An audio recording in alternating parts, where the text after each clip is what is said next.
Hi, this is Gates McFadden, and I played Dr. Beverly Crusher on Star Trek The Next Generation.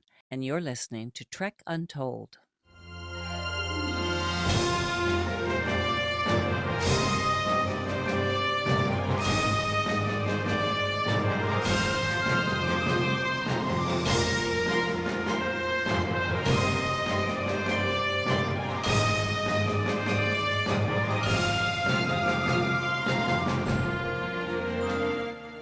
Hello, and welcome back to Trek Untold, the Star Trek podcast that goes beyond the stars. I'm your host, Matthew Kaplowitz. This podcast has always been about learning the who's who when it comes to Star Trek. For the past year, we've met with character actors, stunt performers, writers, makeup artists, and many, many more to take the deepest of deep dives into their origins, learn about how their profession works, and hear all of their amazing stories.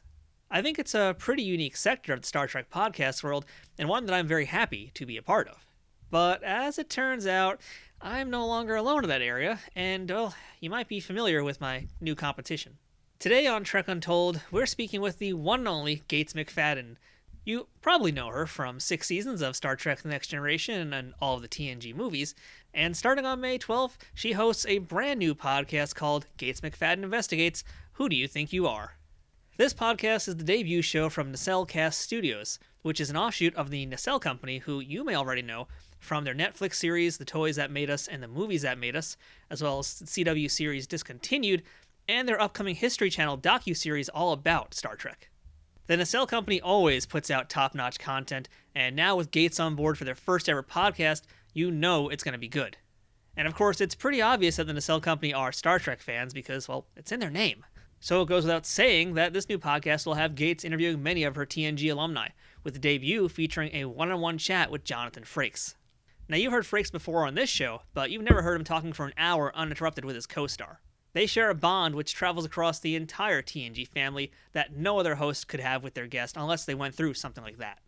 I got to hear some clips from the show, and it's very fascinating and very personal, too. It's pretty surprising what kind of stories they get to tell on the show. So in this episode of Trek Untold, I do my best to replicate the experience of Gates McFadden Investigates and what you might hear on her show. But you don't have to take my word for it.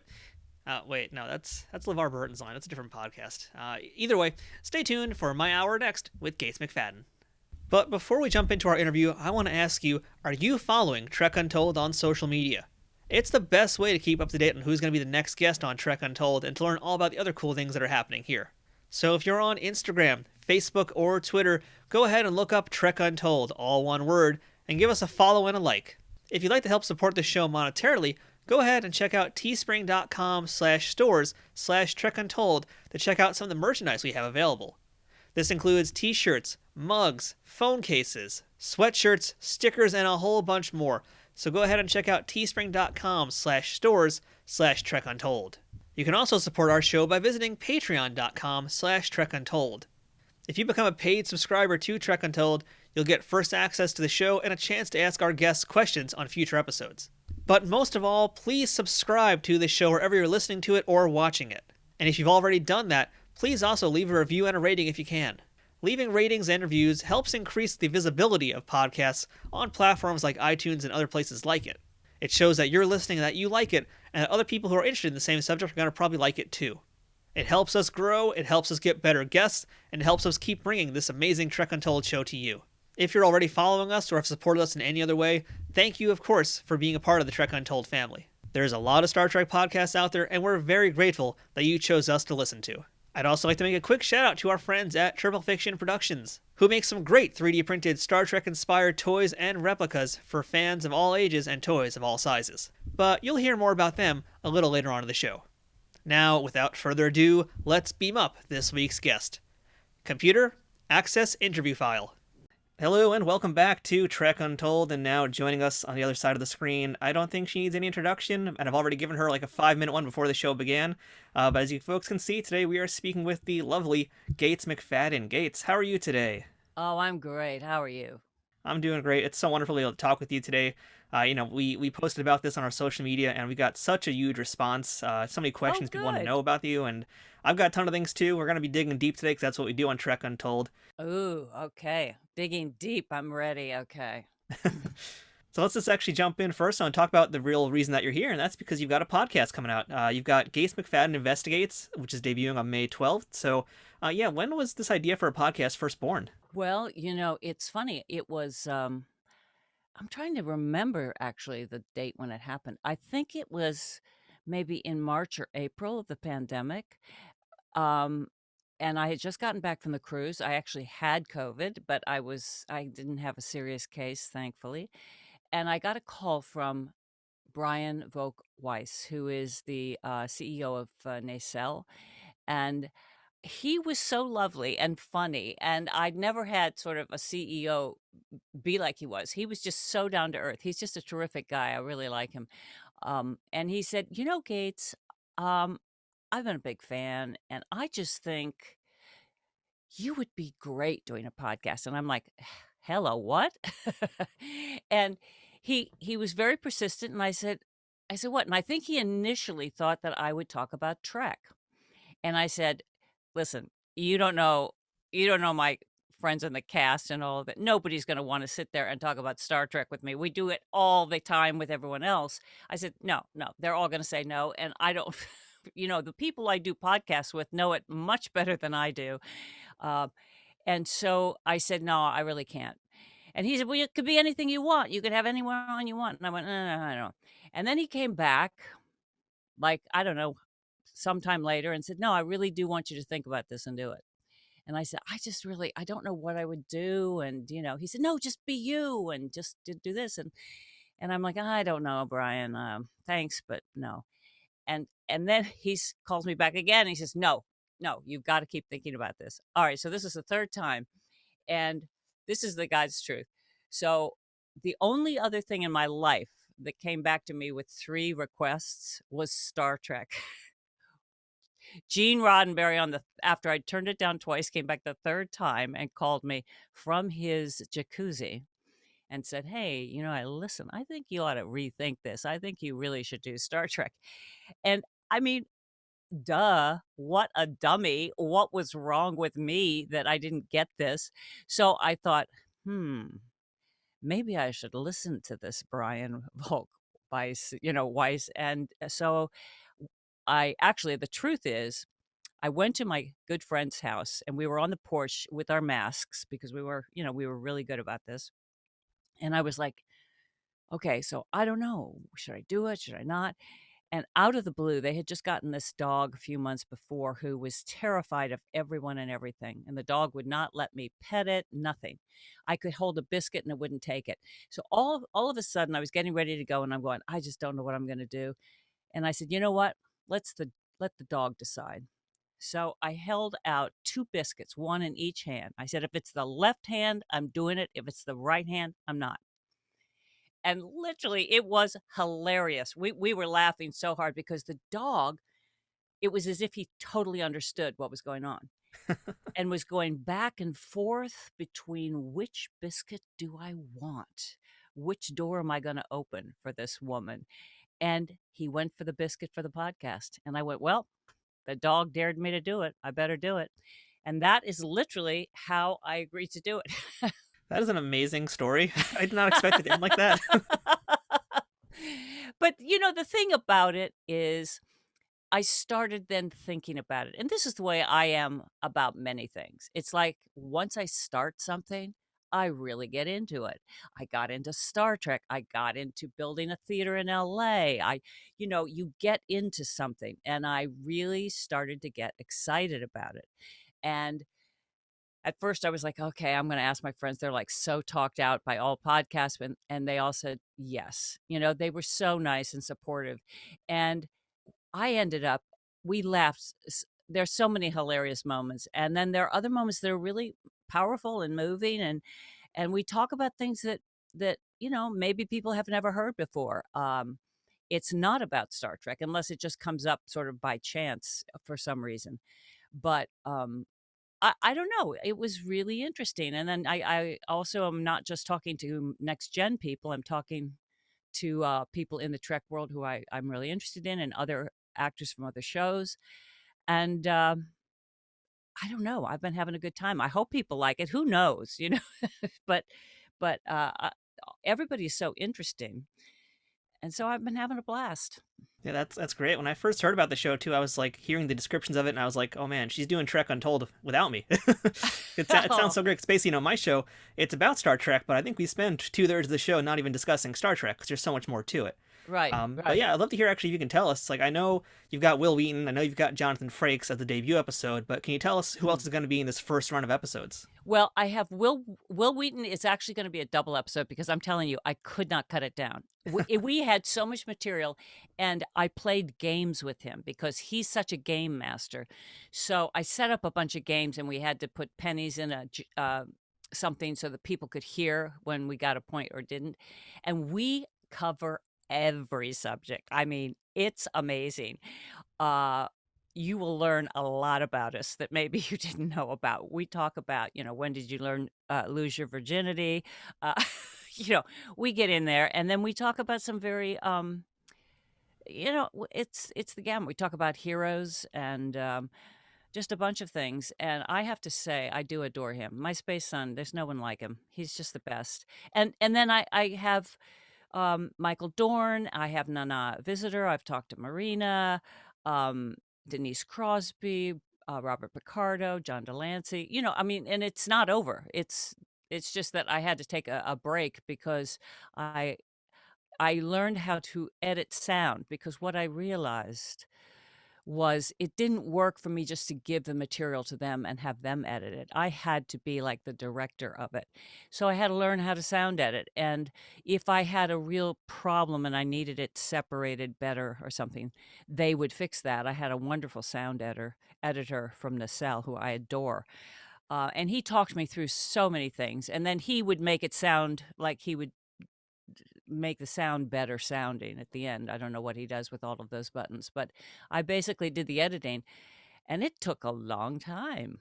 I can attest to that. I'm full time a video editor outside of this actually, so I know exactly the pain that you're going through. But I'm so impressed to Yeah. hear you're actually the one doing that editing. That's again Yeah. another big surprise. Well, I'm just looking at a text from Wil Wheaton right now. Just a second. Oh, Space Sun has nice. interrupted us. Yeah, he has. He's the best. I mean, really. I can't think of anybody who is more of the Star Trek world in the best possible way than he is. At any rate, yeah, I did because it made it interesting to me. You know that, Matthew, how when you actually are really in the nitty-gritty of it, like I'm going, okay, that's just messy, that part. Wait, what are you trying to say, Gates? Just take you out of there.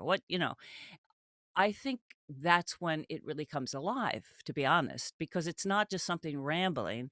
You really kind of get the parts that they kind of build, and I love that. I love that sort of, well, I love directing, so I love that aspect of it, and I like making people shine. So I really that's what I felt when I was teaching. So I think everybody comes off very well. Maybe not me, but I don't know, we'll see. You'll tell me. Well, that's the perpetual problem of all podcast hosts. So don't feel too bad. We're all concerned about ourselves. Oh, good, because it's tough to listen to yourself. You're like, "Who is that person?" And I feel like I'm jumping ahead of my question list a little bit here, but since you brought up the editing, I had read an article about your directing debut in Star Trek, which was the episode Genesis, and Yep. hopefully we'll have some more time to talk about that a little bit later. But in that article, I read that one of the biggest things you had like some time getting used to was actually that editing process, because you sat with the editing room, right? And that was just like a real kind of scary process for you, right? It wasn't scary, it was thrilling. I Thrilling. had Okay. also yeah, I'll tell you, I had also been very involved with Labyrinth in, some of the editing for that documentary, and I always was making scenes for the director, and I did that for Gavin Miller's Dream Child, which I did through the Creature Shop, Henson Creature Shop. And you're always, working in that way of editing. What now we're gonna cut to here, and then we're gonna do that. I love that. So, what I never had now editing, I have no idea how to literally do it with the, software. But what I do is I can sit there and say, "No, no, don't we have something in the other shot where it's this and this?" And I love that. And, the editor was so fabulous and patient, and he was excited to have me there. I think I had asked Rick, or Rick asked me maybe, I don't know. Someone said, "Do you want to be involved with the editor?" And I said, "Yes." And so every day, I went for a week and we went every day and we edited stuff. And now my choices didn't always make it, but you learn that way. And and I really worked well with him. JD, I think his name was. He was just wonderful, and he wanted to actually nominate that for an Emmy, that episode, because he thought the editing was really, really good. I mean, obviously, he was the master and I was the pupil. Oh, that's a great episode, though. Yeah, it is really like shot so differently, and it's edited so differently too, because it is approached as essentially a horror film. Exactly, exactly. But it does have, it has this. It's the sci-fi. It's not just a normal, someone's on the loose. It is interesting how there's something scientific, and you're finding what's going to bring us back, and that's all about viruses and everything, and we certainly know now how important understanding viruses is. Yeah, I gotta tell you, having done some rewatching of a bunch of TNG, a bunch of DS9 recently, and anytime I see any episodes about viruses, I'm like, why is it so topical? Why does it have to be topical? Can it I not be know. topical? I know. I know. Well, yeah, that's the thing. It's what you can't see that's gonna sneak up on you there, right? Of course. So now, as I mentioned, Trek Hmm. Untold, we spend a lot more time not talking about Star Trek, and I'm going to be true to that. So I actually wanted to talk to you about some of your work in the theater world beforehand, and I'd love to actually hear what was your very first professional theater gig that you booked, and what did you learn from Hmm. it? Well, I was paid for something when I was 14. Yeah, my first play was a Tennessee Williams play, and I was booked, and I did get paid something to do it with this group on Cuyahoga Falls.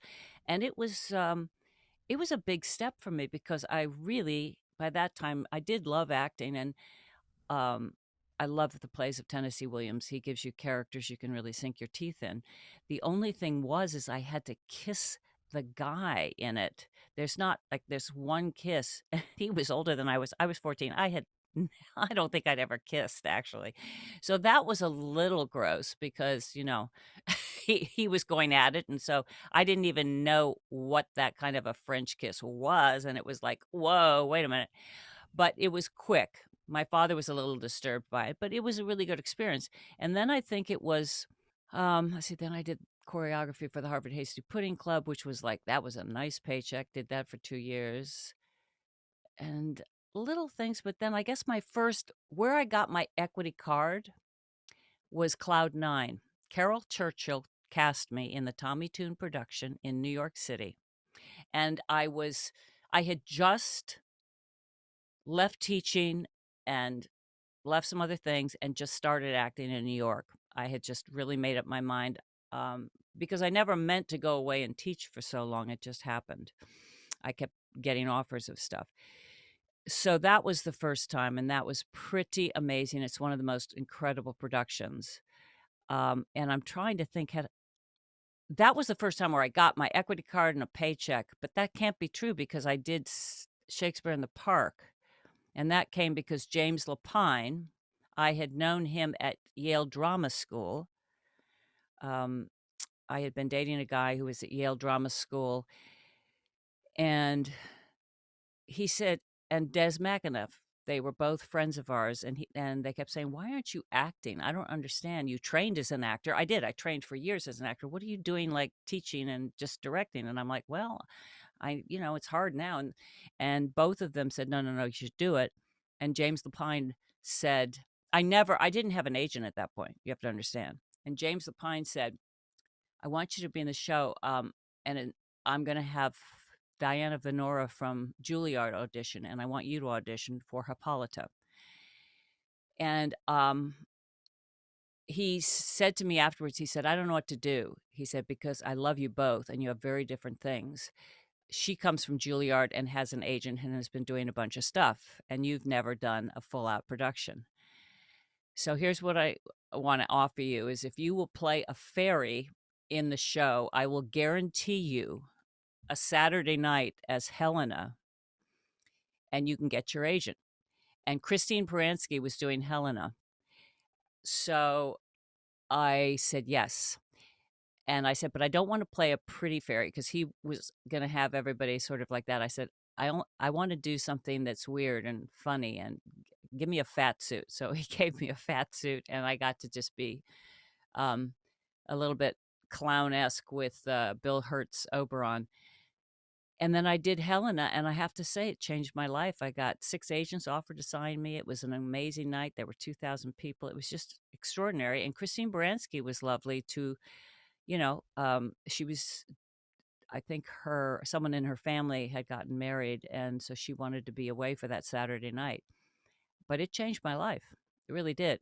And if I had started trying to find an agent at that point, because most of my friends had been doing it already for 15 years, and I had been teaching and doing other stuff and been in Europe, doing theater. So there you go. That's the full story. But meeting Carol Churchill, it was amazing. It was an amazing show. I have to say that show was phenomenal in both the script. Everybody played at least 2 roles. My character was the triple role, which was the gem of the whole thing, and I got to play an older woman, so I got padded up for that, and then I played um, a middle-aged woman, and then I played someone much younger. And people didn't know it was the same person until you went around at the end, and it's a beautiful play. If you haven't read it, read it. I spoke to Jonathan Frakes and Armin Shimmerman recently, and I found out that they actually knew each other back during their theater days. I So I'm curious know. if you ever ran into any of the people who would eventually be Trek Mm. alumni during your days back then. There's only one, you see, because I didn't start acting in my 20s in New York. I was teaching in theater departments like at NYU or Brandeis. So I was directing. I was directing plays, and I directed something in New York. But when I had done that Midsummer Night's Dream, and then right around in there is when I met Brent Spiner. And so I was teaching somewhere at that point, but I was still dating the guy who became a producer in New York, a very big producer in New York, actually. Um, and one of their first shows they ever produced was with Des McAnuff, and then they did the next one was what was the director? Andre Belgrader, I think maybe, and he cast. It was a 2-person play, Emigres, and that was Brent Spiner. And he was fantastic in it, and I just would talk to him when I'd be, because I'd go to rehearsals and we'd just I'd say what I thought about the show or something like that in a very casual way. But I was interested, and I thought Brent was very funny, very charming, and yeah. Well, watch me segue that into something else sort of Star Trek related, but not Star Trek related. So we're still talking NYC theater scene here, and one of your earliest on-screen roles was in Muppets Take Manhattan. Right. And that connection there I'm making in my head is you were on that with Lonnie Price in that film. You didn't do any scenes with Lonnie Price, but he's No. very well known in the New York City theater scene. And that film also has Juliana Donald, who was in TNG and DS9 later on. But see, But I you're didn't. No, I was Dabney Coleman's secretary. I yeah. mean, Dabney Coleman, I thought was hilarious. I loved him. But that's really the only person other than the Muppets that I saw, really, you know? It was also the first big movie I'd ever done, and so I think I was in shock most of the time. I mean, it's definitely got to be a little shocking working with Muppets. I mean, we've talked to Juliana, in fact, about having to emote with something that can't emote back to you. So, what's it like working with Muppets? Oh, it's a joy. It was so easy. See, because I've tried to have that childlike part of me always stay there, and you love pretend when you're a kid. I still love pretend. You love it when you're a parent and you're pretending with your child. I mean, it's one of the most fun things in the world to do. Um, it was easy, and also I was totally in love with Kermit. I thought he was the greatest. He always was my favorite of all the Muppets, no matter how sassy anyone else was. I mean, Miss Piggy was fantastic, and I'm just talking the puppets, the characters, not like I love Frank Oz, and he's hilarious. But it was just something very simple. That's the joke that I've told at some conventions when they're in the pit and you're higher up. So and my role was small. I'm I'm like a frog with a musical to see you, something like that. And so they always do this trick, and I'm sure they did it to the other people who were actors on the set. They try to get you to talk to them when they're on a break. So what happened is I was so nervous. They all suddenly have a signal from Jim to disappear, and you don't know what's going on, and I'd never done film, so I didn't ask or anything. I just was like, "I'm gonna just sit here," and I thought I'd just go over my 3 lines or something, and Kermit, he had stayed there, but I didn't put this together, and I'm looking, and there Kermit is looking in this frame that's on the desk, and he's using it as a mirror, and he's doing this thing where he's, like, looking at his profile and sort of doing what I'm doing of like, "Well, gee, should I look this way? Is that gonna be better?" And I actually said I talked to him, and I went, "What are you doing?" Because it was like, and then he answered back, and then I answered something back, and then I went, "Wait a minute, Jim," So that's what they do, and then as soon as they have tricked you, then they all come back. So that's like the Muppet hazing, basically. I think it is. It's a nice hazing. Now, I do like to dig deep through people's resumes, and I saw this really weird one on your IMDb page, and I had to look it up because you're listed as being on an episode of Saturday Night Live, and I actually found that episode of Saturday Night Live on Peacock, and your credit is person who gets kissed in the audience by Bill Murray, and that's exactly what happens. I found that clip, so I'd love to hear the story about that entire night. Well, what's really funny is I'm so old that I couldn't even remember that, and I had different people on Twitter saying, "Yeah, no, you were on Saturday Night Live," and I went, "No, no, and yeah, Bill Murray kisses you," and I'm like, "No, no," and then when they showed it to me, they said, "That's you," and I went, "Oh, that is me," because I knit the sweater that I was wearing, and it was a very particular sweater, so I knew that was me, and I remembered then I started my memory was coming back, and I can't tell you who it was who invited me, but it was someone connected with the show, and they were very specific where they wanted me to sit. I was trying to sit in the back, and they said, "No, no, no, we want you to sit here. We want you to sit here." And I'm like, "Okay, fine," because Bill knew he was gonna do something like that. So they didn't wanna get sued, so they they knew that I was gonna be chill. And, yeah, I was totally shocked that he did it, and it was funny, and I had completely forgotten that until I was reminded. So it's, you know, amazing. I kept going, "No, that's not no, I never did anything." "Oh, that is me." So essentially, you were a plant who didn't know that you were a plant. Right. That's pretty amazing. Yeah, yeah. So I do have one last theater question, but this is going to be a big theater question here. And I actually asked this to Jonathan as well recently. I want to ask about Every Good Boy Deserves Favor. I kind of have like an obsession with that show. And Did you get to see it?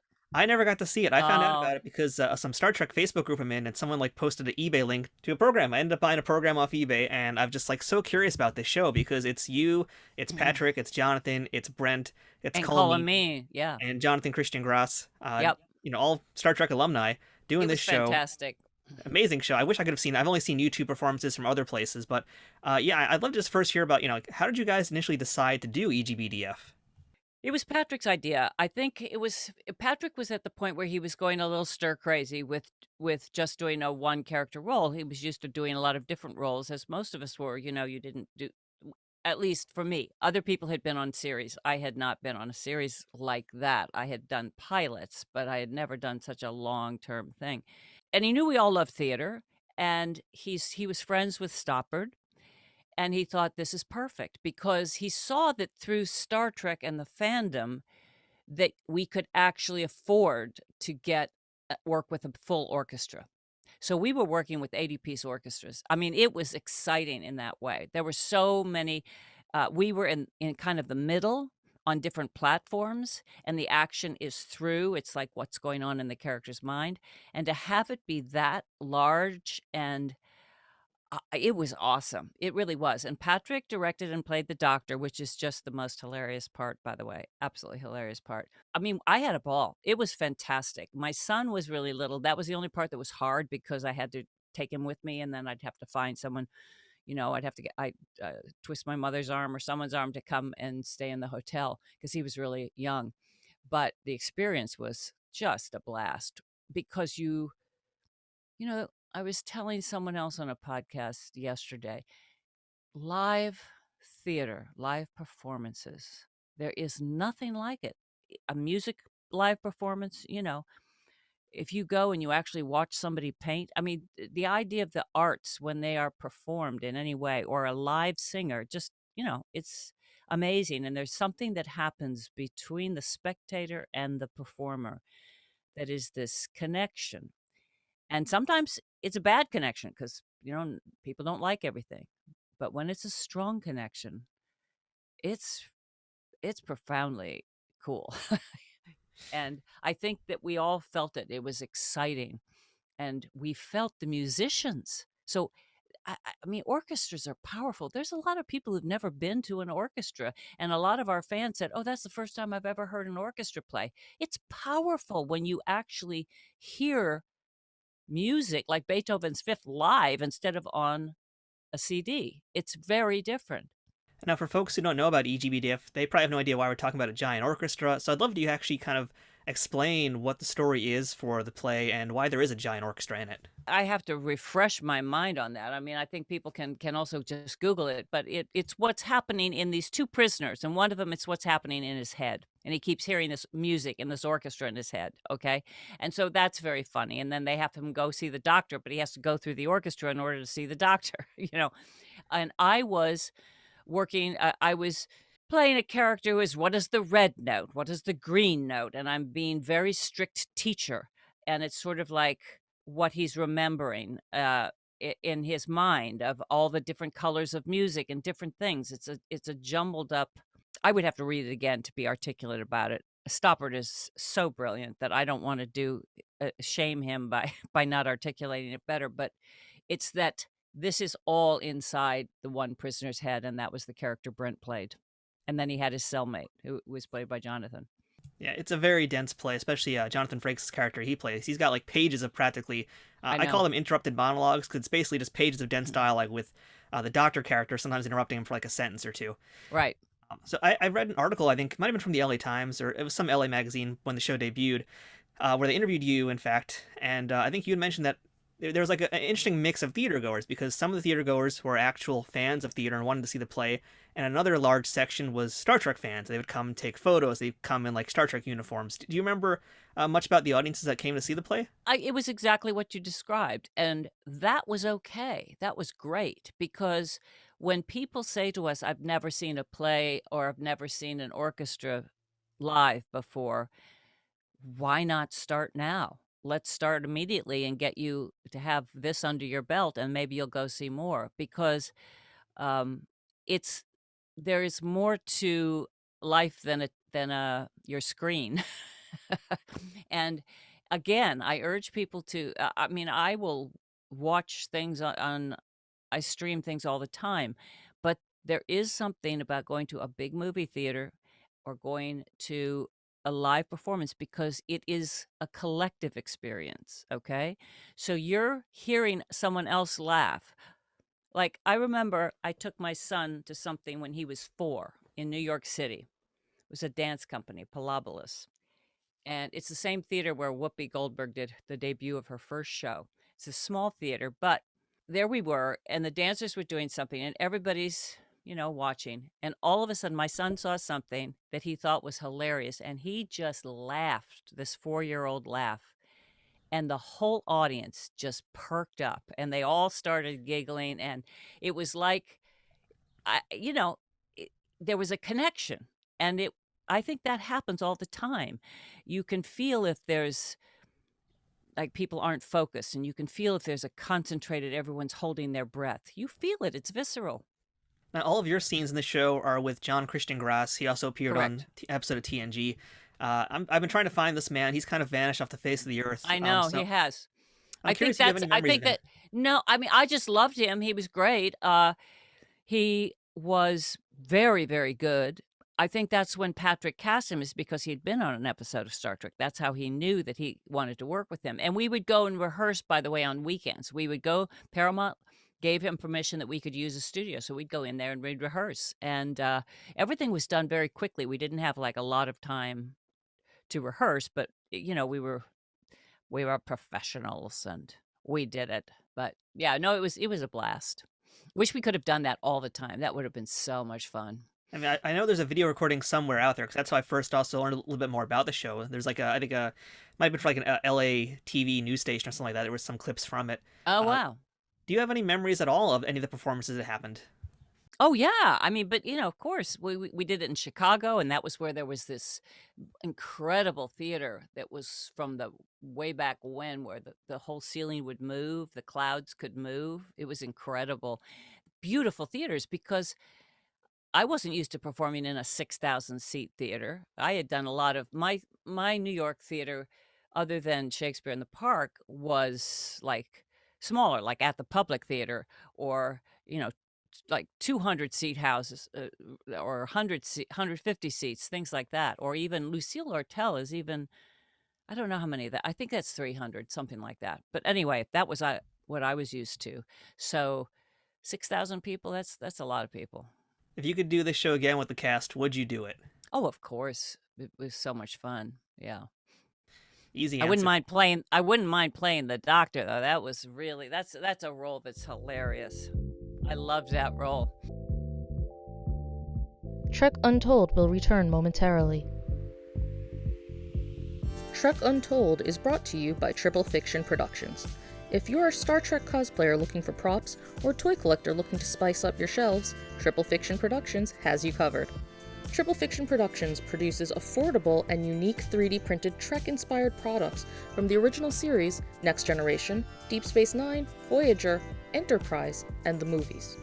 You can expect the same amount of care and attention to detail in any of the items in their catalog, whether it's a prop replica for use in a fan film, or part of a cosplay, or accessories and playsets for figures from Playmates, Migos, or Diamond Select. Own your very own tricorder or phaser rifle with working lights, the bridge of the Enterprise E for your Playmates figures, or any other item from countless species and ships from the Star Trek universe. All products are 3D printed in the USA and are constantly evolving and improving based on fan feedback. To learn more about their products, visit them at triple-fictionproductions.net or on Facebook at facebook.com/triplefictionproductions. Triple Fiction Productions, taking Star Trek where no 3D printer has gone before. Hi, I'm Armin Shimmerman. And I'm Kitty Swink. 17 years ago, I was diagnosed with pancreatic cancer. I didn't know it at the time, but I had a 4% chance of surviving 5 years. As her husband, I was very scared. But he never let me see that. You are a rock. Thank you. Thank you. Pancreatic cancer is the third leading cause of cancer-related deaths in the United States, with a 5-year survival rate of just 10%. We want it to be much higher. Much higher. It's 6% better when I was diagnosed, but not high enough. More than 60,000 Americans are estimated to be diagnosed with pancreatic cancer in 2021, and more than 48,000 will die from the disease. Because symptoms are often vague, it can be hard to detect. Like the rest of the world, the Star Trek universe has been struck repeatedly by pancreatic cancer. Not only those of us that work on the show, but our fans around the world as well. It is why we came together with so many others to work with the Pancreatic Cancer Action Network, the leading patient advocates committed to fighting the world's toughest cancer. PanCan is working hard to create better outcomes for this devastating disease through its groundbreaking research in early detection and better treatment options. PanCan drives progress by funding life-saving research, providing personalized patient services, and creating a community of supporters and volunteers who will stop at nothing to create a world in which all pancreatic cancer patients will thrive. You can help support their important mission by donating at pancan.org today. We donated. Won't you do so too? Please, make it so. We now return to Trek Untold. All right, so Gates, I got a few Star Trek questions for you because, of course, we can't go this deep without talking Trek. And so one of the ones I want to know, because, again, I mentioned I've been rewatching TNG, and, of course, I started episode 1, season 1, all the way through. And Wow. it's quite an undertaking, yeah. Wow. And I got to Skin of Evil, which is the episode where Tasha Yar Right. essentially leaves the show. Now, we know chronologically in filming order, Denise had one more episode to go, but one thing I noticed when I watched the episode was after Tasha Yar has been brought back to sickbay and Dr. Crusher is checking her out, Crusher pronounces her dead, and it stood out to me because it felt very visceral and very real, as opposed to the other times that you've said it where, it's obviously it feels real, but this time it felt different. And I'm wondering if that was in any way related to things that were going on behind the scenes with Denise and the show, and maybe your feelings as well about ultimately leaving the show in that following season. I mean, was there anything No. especially real from that scene for you? No, I think it was because the character was part of the crew. I mean, if it had been Data or if it had been #1 or Deanna Troi, I would have felt the same way. I think it was literally there. It wasn't a deeper level. I think that's something that as people watch it, they might add that level on. But at the time, no, and I thought, "Why couldn't she have brought her back?" I kept thinking, but that's more because it was, it was a crew member, and that was the first time that had happened. Um, I don't, I mean, I was sad to see her go, but I totally understood her going, and it had nothing to do. I had no idea. Mine had much more to do with one producer who we sparred, and I think he sort of said either she goes or I go, and so I was not picked up, and then it just didn't work out, and so then he left, and I was asked back. Interesting. Okay, I've always been curious about that. Like, I was always wondering if maybe you and Denise had ever commiserated together about all the problems you guys were having. Now, too bad. Maybe Denise and I, we were starting our own series, and it was going to be no. That's too bad. We should have done that because later I directed her on stage. We had so much fun working together. It was great. It was one of my favorite shows. I love it. And I got to ask you, of course, about Data's Day. I feel like everybody in the world is probably asking you about this. And we haven't even talked really too much about your dance background. We mentioned a lot of your acting background. We haven't really talked a ton about dancing, but yeah, I'd love to hear about you working with Brent Spiner and getting him to follow all your crazy moves. I mean, did he have a background in dance before that? No, he had done some maybe in college or something, and he could do a soft shoot, the time step, and we worked on some other stuff. But no, basically we rehearsed it, and then I cast someone as his stunt double because his dance double, not stunt double. And that guy was really, really good. He was a superb tap dancer. And then they probably speeded up the camera as well as is my recollection. So he's not only dancing incredibly fast when he does his pirouettes, but I loved coming up with that sequence. I came up with a lot of the little details that are in the sequence and even a couple funny lines that I got approved. They wrote the basic premise and stuff, but that was so much fun. Yeah, that I wish I could have done that endlessly, that kind of thing where you get to create something. But then I would not be the genius that they were when they wrote all these scientific episodes and, philosophical. I mean, they Ronan and Ron and Michael Piller and, Rick Berman. I mean, there were some incredible scripts. I mean, Dr. Crusher doesn't really get to leave sickbay too often or really leave the ship too often, but I've noticed that on occasion when she does, I've felt like there's been some dance moves in things. Like I was just watching an episode. I'm going to be super nerdy here. I was just watching the episode Attached, and I noticed where you basically walk up onto the transporter pad. You basically did like, I don't know the exact terms, but you kind of like did a crossover with your legs into like second position or something. It felt very, What? very elegant. I know, right? This is super duper nerdy. It's something I I noticed. love it. That's so funny. I mean, did your Well, dancing ever dictate any of your mobility on screen? you are who you are because of the way you move. And so that's always when I do a character, especially if it's a character that's not close to me. That's the most fun thing is what are the shoes like? How do you have to walk? And what's the weight? Where does it go? I love all that.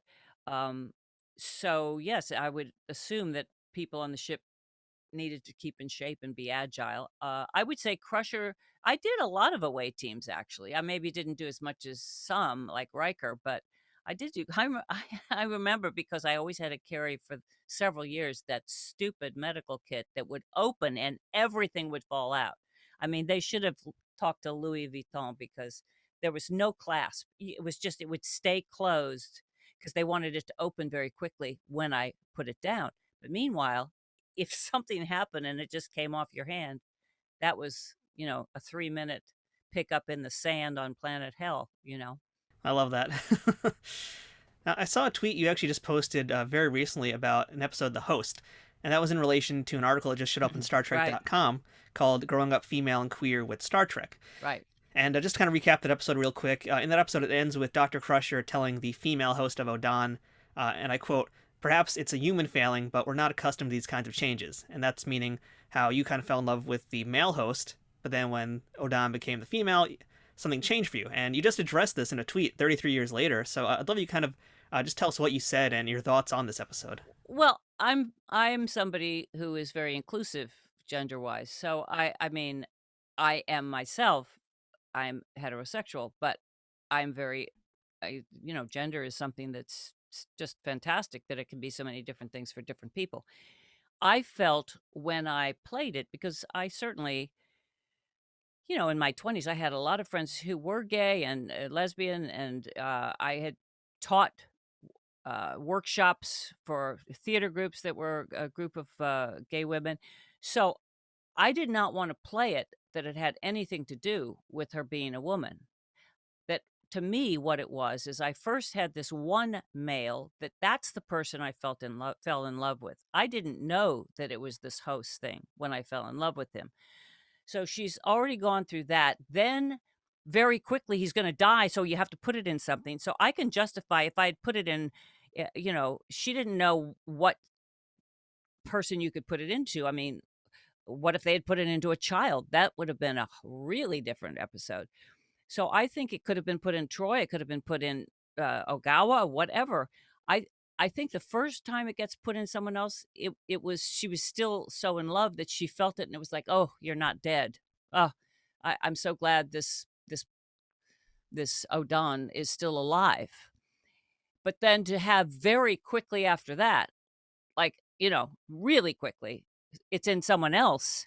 It's just too much. I don't care who they had put the third one into. I think I don't see how they would have to be maybe a host themselves. They would have to be that kind of a creature to understand that you could just keep changing and it didn't make any difference. For us, that was the first time we knew of this kind of species.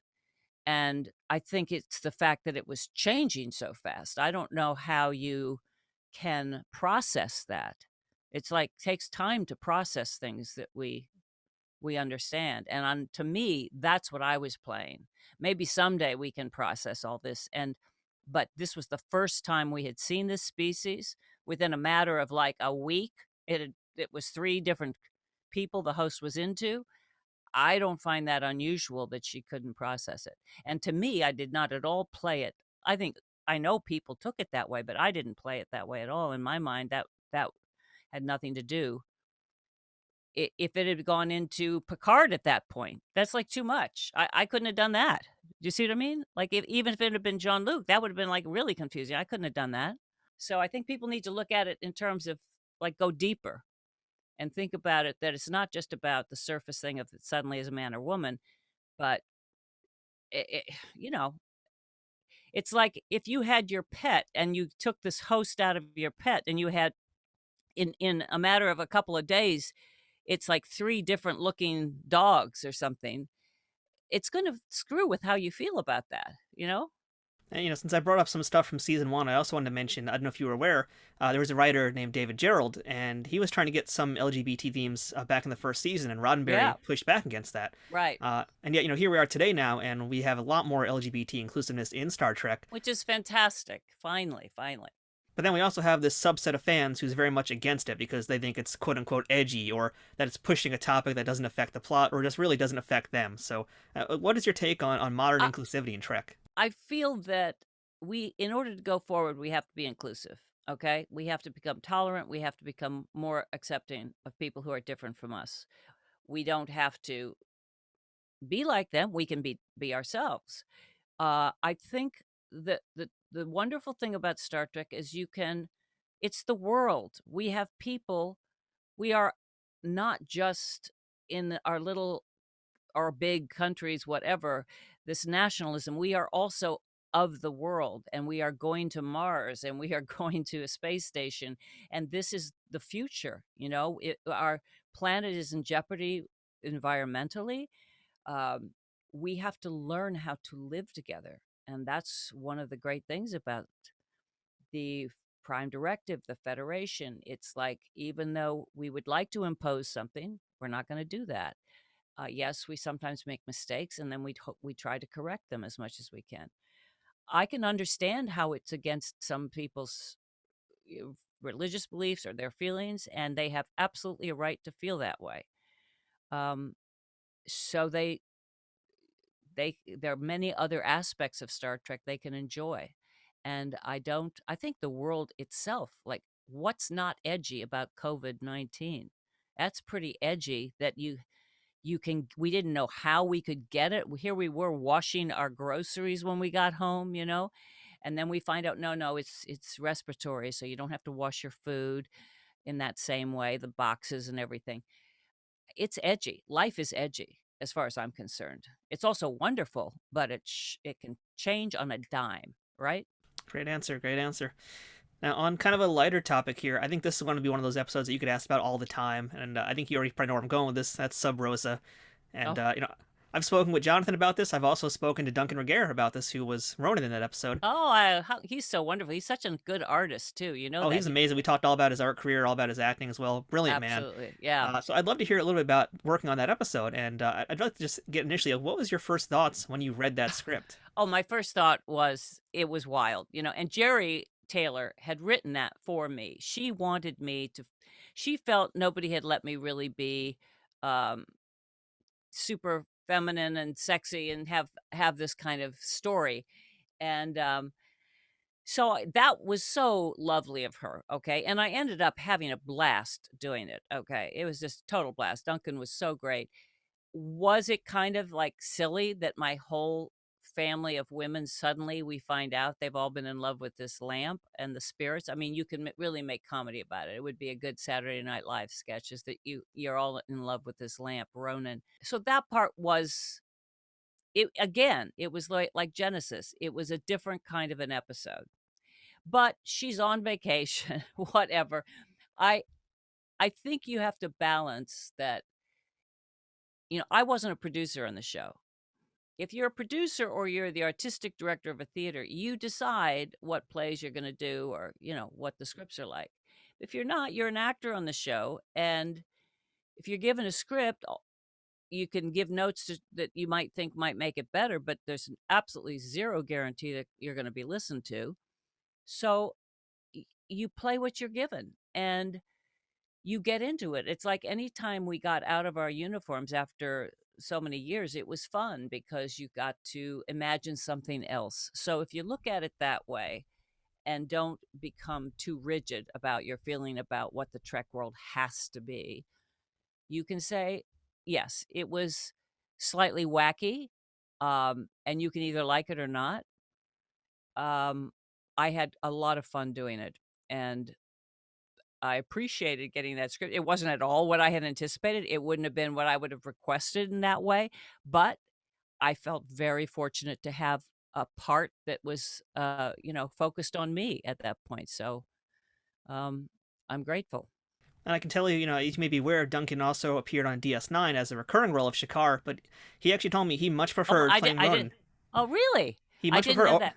Yeah, he had I think 5 appearances in Deep Space Nine, but he felt the character of Ronan was just so much more substantial to him and so much more to work with. It was also, he's such a gentleman, and he's so elegant. He gave me a beautiful painting. Do you know that he did a beautiful one of Beverly Crusher in the role. It was just really beautiful. Yeah, I treasure it. No, he was so lovely to work with, and again, that's for you guys, the fans, to argue about. For me, I'm not going to argue about that because my role was to act act the part. I think one of the things that people talk about a lot now, and it's also kind of made into a meme, is just all of Beverly's, for lack of a better word, phantom orgasms. Oh, no. Oh, dear. Oh, really? Oh, I'm glad I haven't seen those. Okay. And was it weird for you to have to basically do this kind of performance with, essentially by yourself? Yeah, essentially by myself. No, it's not weird. It's like you're paid to act. What can I tell you? Yeah, I did a lot of research on that. No, I mean, you can. You're paid to act. Yeah. And speaking of memes too, I had a lot of people wanted to know this. Of all the things, there's tons of Star Trek questions, but I think there was just so many people who wanted to know if you're aware of the Blazing Beverly memes. Have you seen those memes? I'm not sure. I've seen some memes, but I'm not sure of all of them. No, I can't say that I know all of them, but I certainly have seen a few that are funny. I just saw a new one that was with Picard and Crusher, and they both have their hands out like we've forgotten how to shake hands. We have to learn after COVID. And it was very funny, I have to say. I thought it was good. Yeah, I mean, our fans are so clever. I love the stuff people come up with. I mean, you know you've made it when you're a meme. That's pretty much the truth. Really? Okay, well, I was a meme like this kind of meme when I was young, but Different kind of meme, but yeah, I mean, I just wanted to ask you, about your action figures, because I'm an action figure collector. I've actually got in fact, one of the prototypes of a Beverly Crusher figure. So I'd love to hear what your thoughts are on your toys. Did you like your action figures? Did they look like you? oh, I don't know that I felt some of them do, some of them do, some of them don't. The first one that came out, the very first one, they sent it to me, and I can't even remember if I was allowed approval at that point or not. I can't remember, but my son, who was 1.5 or 2, he saw it and went, "A mummy doll." Because he had seen me in uniform so much that he had never watched Star Trek. He did not know anything about. I didn't own a TV, by the way. I didn't want my son to get so inundated with TV that he wasn't allowed to even see his first video until he was 3. So he had never, he didn't have that facility. He didn't understand that's what a camera was doing. So he would just go down to the set, and Uncle Brent, who was his godfather, would just look like that. And then it would take him time to understand that Brent was the person who was also normal. Michael Dorn, he didn't make that connection for a long time. He understood who Worf was, but he didn't have a clue who Michael Dorn was, you know? And then, of course, then he got it as he got older. But that's what was fun about it, is to have him see that. And it's just like when I'd be autographing, we used to have to autograph so many pictures that we were asked, like they'd give us a box of 1,000, we had to autograph them, or you're sending them to the fans or whatever. And I remember when at one point he was like, "Stop signing your face, come play with me." And I went, "Okay, that's it. I am not signing anymore. We are playing." The idea that his mommy is signing her face, So I went, "Okay, got to watch that." That's awesome. Well, I'm going to make you sign your face at a convention one day. I promise you that much. Okay, where are you located right now? I'm in New York City. Oh, I lived there for 20 some years. I love New York. All right, so Gates, one of the last things I got to ask you, of course, today, everybody wants to know, will Dr. Crusher return, and will we ever see her in Star Trek Picard? Well, I hope so, but I really don't know it. At this point, there's nothing concrete. I think you're really going to have to ask Patrick. I think it's going to be Patrick's choice. That's my feeling. So we'll see. It'd be great. Well, if you want to send me Patrick's cell phone, I'll totally ask him. Not a problem. I don't think so. And again, we're talking here today about your upcoming podcast, which I believe comes out on May 12th, Gates McFadden Investigates. It's actually Investigates. Who do you think you are? Great name, by the way. Thank you. So, just last thing about that show, alive or dead, who is your dream guest you would love to spend an hour talking with? Whoopi has agreed to do one, so I'm certainly looking forward to that one. That's a pretty dream guest. She's unbelievable, isn't she? There's just so many people. Everybody I'm talking to, I go, God, they're even more interesting than I already thought. There are no duds in this world, so I feel can't wait. I wouldn't mind doing one with Stacey Abrams or Cory Booker, some of these people who really are Trek fans, but who are also potentially, they're doing it in real life. That's an amazing thing.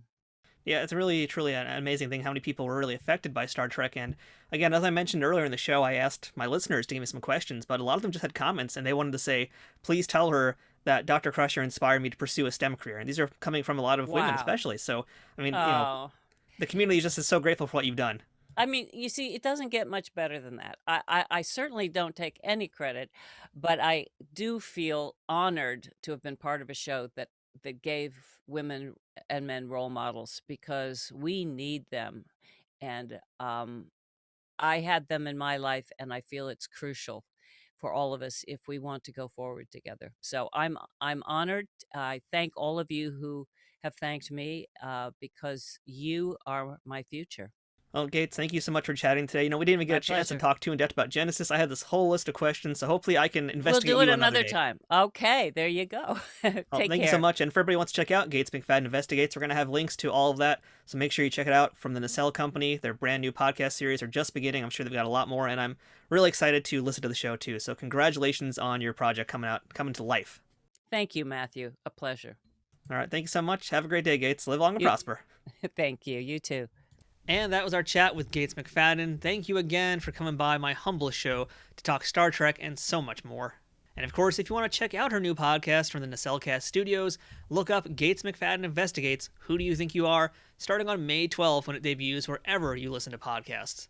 But just don't forget to listen to Trek Untold before you check out her show, please, if you don't mind. Thank you. Now, unfortunately today, we didn't get to talk more about Genesis during the time I had with her, like when we started this episode and we began to talk about it. As you can tell, a lot of other fun stuff came up and we never really got back into it. But in the meantime, here's a few facts about that episode just kind of tide you over until the next time happens. This episode was the first time an episode of Star Trek was directed by a female cast member, with the next one happening some years later when Roxanne Dawson directed an episode of Voyager. Michael Westmore and his team had a ton of work to do on this episode, and they were nominated for an Emmy in that category of makeup for their efforts. Now, while this was the first time Gates had directed a TV episode, it wasn't the first time she had ever directed.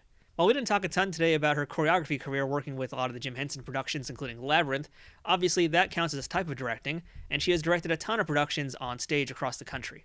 Production for this episode was delayed due to the Northridge earthquake, forcing them to stop for 2 days, according to an interview Gates did with Entertainment Tonight back in 1994.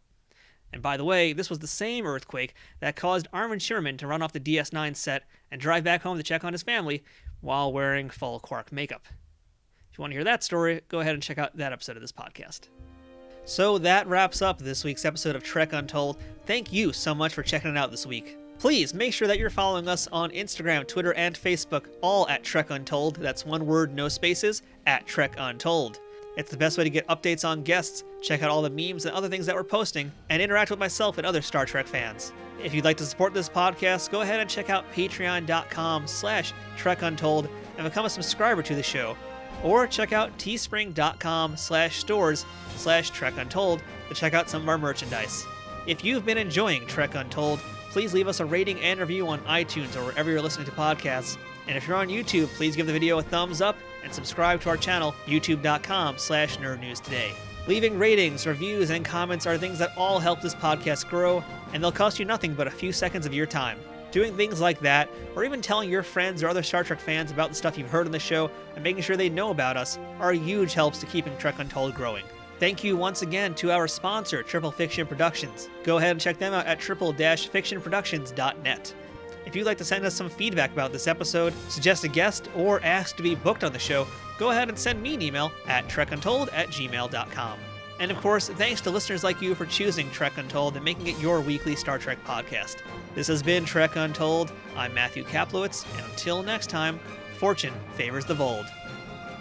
Trek Untold is sponsored by TrekSphere.com, promoting fan-produced Star Trek content in all forms, is powered by the RageWorks podcasting network, and is affiliated with Nerd News Today.